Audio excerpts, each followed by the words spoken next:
Do you miss the PlayStation PSP as much as I do? Do you have a Nintendo Switch, but you wish this thing could run more than just Animal Crossing?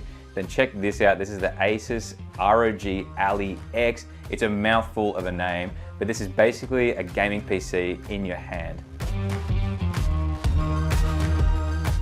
So I've been using this thing for about a month now. I actually used the previous generation device, the white one. They've doubled the battery life and they've doubled the storage size in this new ROG Ally X model. It's $300 more expensive. So you're looking at $15.99 in Australia. So what they've kept the same, the screen's the same and the processor the same. So it's still got the AMD Ryzen Z1 Extreme. It still has the 1080p, 120Hz refresh rate, FreeSync Premium display. You don't ever have to really run games at 120Hz on a screen like this, but if you want to, you can do that too. So basically it's a Windows 11 PC. There is a little bit of annoyance with touching these tiny little icons, but most of the time, you're just gonna press this button here and go into Asus's special armory crate. And in here, it pulls all your games. So if you have, this is, you can see here, there's all Steam icons.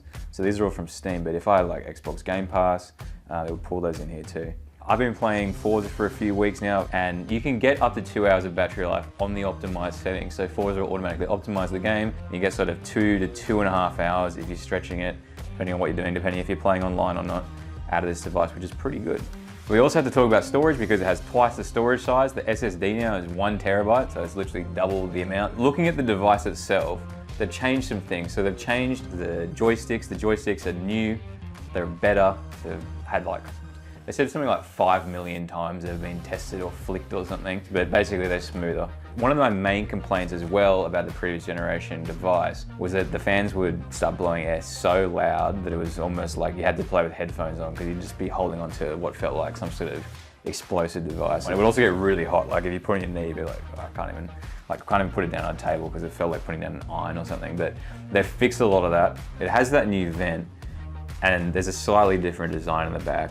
The fan blades are also a little bit thinner, so they're more efficient.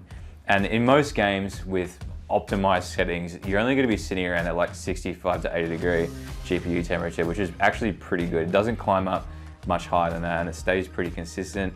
So how does this device compare to other ones, especially in screen? So there's just one distinction that something like the Lenovo Legion Go has. That's an 8.8 inch device with a QHD display. It also weighs a lot more, as I've mentioned, but it's a bigger display. There is also the Steam Deck, which has a similarly sized display, but it's OLED. So the display on this necessarily isn't up to par, and it doesn't combine the best of both worlds. It doesn't have an OLED, and it's not a little bit bigger, but I think it's fine. It's in a good sweet spot. It's happy, and I don't really mind it at all. So would I recommend you spend $1,599 on the Ally X? Yes, I think it's enjoyable. If you don't have a gaming PC, so I don't have a gaming PC, I don't have a gaming laptop, I use Mac literally everything. I already loved the previous generation device, but it was quite hard to recommend it because of that smaller battery life, had half the amount of battery life. You can only play games for like an hour. But this one has pretty much addressed all those things. It's added storage, it's added comfort in hand with these new analog sticks, with the D-pad, everything's a little bit improved. And if you got one of these things, you'd be pretty happy. I'm not sure you'd be happy if you had one of the previous generation devices, but probably the best handheld gaming device that I've used. So if you're like me and you missed the PSP, but you now want to play all your PC games in your hand, I think that ROG Ally X is a great option. And would you cop this thing at $15.99 in Australia? Let me know.